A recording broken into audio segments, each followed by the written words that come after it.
So I hear from a lot of my subscribers that they want to practice. They know they need to practice to improve their jazz skills, but they're really busy. They don't have a lot of time. They have day jobs. They have kids. They have other responsibilities, and I can totally relate to that. Even though I do music professionally, I play and I do music education, I often find myself struggling to find time. So what I'm going to talk about today is a 30-minute jazz practice session, something that only takes that long, but really packs a big punch and gets a lot accomplished. That's coming right up.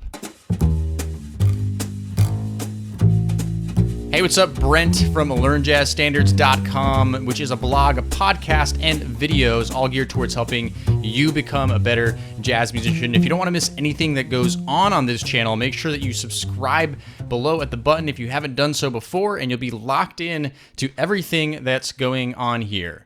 So we all struggle to find time to practice, and I know it can be really tough, and a lot of us are under the illusion that we have to practice for hours and hours and hours in order to improve. And while practicing more does create more potential to improve, it doesn't necessarily mean that that's what you need to do in order to make incremental progress. You can actually create a 30-minute practice program, 30-minute practice session that you can get a lot more done in that than if you had 3 hours where you weren't focused and you didn't have a goal-oriented practice session set up for you. So today I want to make things easy. I don't want to go into too much detail because I want you to get out there and practice. I'm going to set up for you a 30-minute practice session, and this is all you need to do and know that you've done a good day's work. So I'm basing this practice session off of what I call the big three. These are the big three things that you need to practice in order to become a better jazz musician. And that is number 1, technique, number 2, jazz repertoire, and number 3, jazz language. Now I did an entire video on those 3, so make sure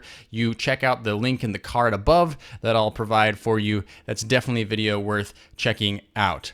Okay, so here's how the 30-minute jazz practice session goes. This is what you do. You can set timers for the stuff, whatever you'd like. The first thing you need to start out with is just a little bit of technique. And I would suggest spending 5 minutes doing this. And the point of this is to get your fingers loosened up on whatever instrument you play, get your body, your mind acquainted with the instrument again. And I don't think you need more than 5 minutes to do that if you only have 30 minutes to work. So I might do some pattern exercises are really good.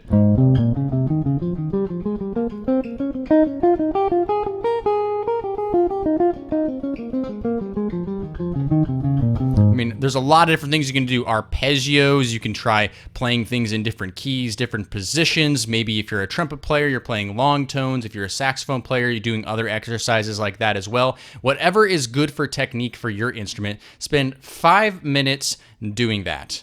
Okay, then you move on to the next section of your practice session. What I want you to do is spend at least 15 minutes working on jazz repertoire. Now, repertoire is obviously important because if you don't know the jazz standards, if you don't work on that harmony, you won't become a better jazz improviser. So now, if you're doing what I call a maintenance practice session, which is where you're not learning new things, you're just trying to upkeep your skills, and I do these practice sessions a lot. I actually did an entire podcast episode where I did a maintenance practice session. I'll also link that up in the card above. Then you don't need to learn new information. You might just spend time working on a jazz standard that you already know with a metronome or just by yourself playing with it. If you're learning something new, you might spend this time just working on the melody, learning just the melody of that song and seeing if you can do that, or at least part of the melody, in 15 minutes. And that's a good day's work. So I'll spend some time, let's just say, working on all the things you are.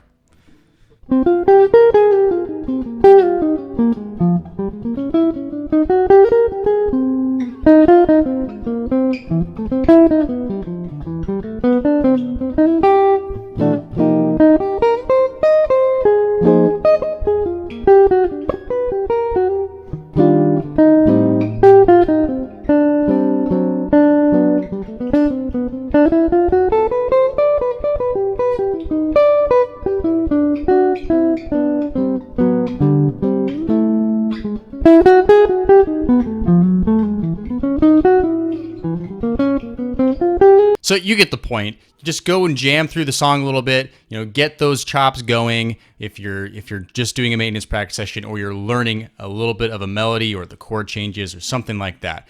15 minutes, then move on. The last thing you need to do in your practice session is spend probably around 10 minutes just working on what I call jazz language. So if you're doing a maintenance practice session, it could be just reviewing a solo that you learned, or just part of a solo that you learned, or a chorus, or it could be reviewing a lick that you know. If you're learning a new lick, you might be, just transcribing that lick or learning it by ear off a recording, and then that's a good day's work. Or, maybe I have a lick like this. Okay, and I'll take it into a different key. I'll work on just maybe one new key and trying to get that down and feeling comfortable with it, right? So we don't have to do a lot. I think less is more often. And if you're just focused for those 30 minutes, you will have worked on technique, you will have worked on some repertoire, you'll have worked on some jazz language, and you can pat yourself on the back and feel great about that. And then the next time you have that opportunity for another 30 minutes, build off of what you just did.